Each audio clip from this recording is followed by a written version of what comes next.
नमस्कार, मी बाळासाहेब शेटे पाटील. लोकपथ यूट्यूब चॅनलमध्ये आपल्या सर्वांचं स्वागत. सहकार, राजकारण, धर्म, अध्यात्म, मनोरंजन अशा विविध क्षेत्रांच्या मुलाखती, बातम्या आणि सारं काही आपल्यासाठी आम्ही घेऊन आलो आहोत.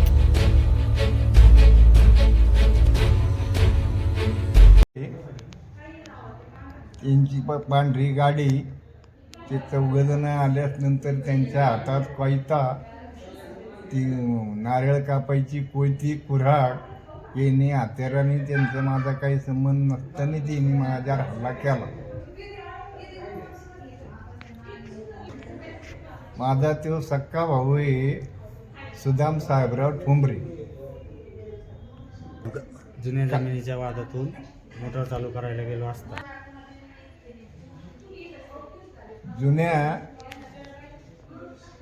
एरीचा तिथं त्याचा काही संबंध नाही. त्यांनी वावर फिवर विकून हे झालं आणि त्याच्यामुळं त्यांनी मला मारायचा प्रयत्न केलेला आहे.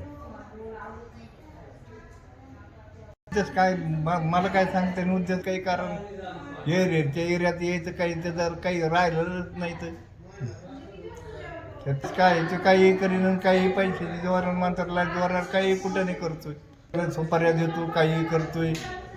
पैसा आहे ना त्याच्याकडं. आम्हाला मारायची बारी आली आम्ही आमचं कष्टाने करतो ते द्या का ना त्याला. आपल्याला काय सांगते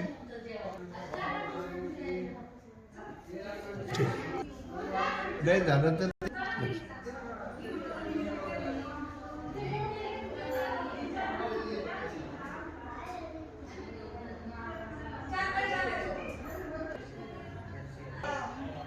माझा तो सक्का भाऊ आहे.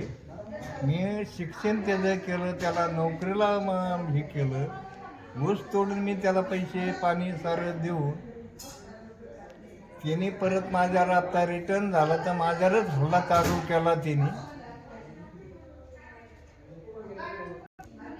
पोलिसांनी त्याच्यावर कठोर कारवाई व्हायला पाहिजे. त्याच्यापासून मला कधी बी धोका आहे. माझी मंडळीनं आम्ही दोघंच असतो. त्याच्याकडं सतत मंत्रालयात असल्या कारणाने कोणाला हे करतो, याला धाबे टाकून देतो, त्याला मी हे वावर हे करून देतो. त्याच्या ते डोक्यात असल्यावर त्याच्याकडे 10-5 गुंडाळ कवा त्याच्याजवळ असते. ठोंबरे माझ्या आईवडिलांना 15 डिसेंबर 2025 रोजी सुदाम साहेबराव ठोंबरे, त्याच्या 2 पत्नी व बाळू मच्छिंद्र खेडकर यांनी तिघांनी जीवे मारण्याचा प्रयत्न केला. त्यामध्ये माझ्या आईवडिलांना गंभीररित्या दोन्ही पाय फ्रॅक्चर झालेले असून आणखी त्यांचे ऑपरेशन झालेले नाही. कमीत कमी 15 तारखेपासून आजपर्यंत ते दवाखान्यामध्ये ॲडमिट आहेत. तरी पोलिसांनी फरार आरोपींना लवकर अटक करून योग्य तो न्याय देण्याची प्रक्रिया पूर्ण करावी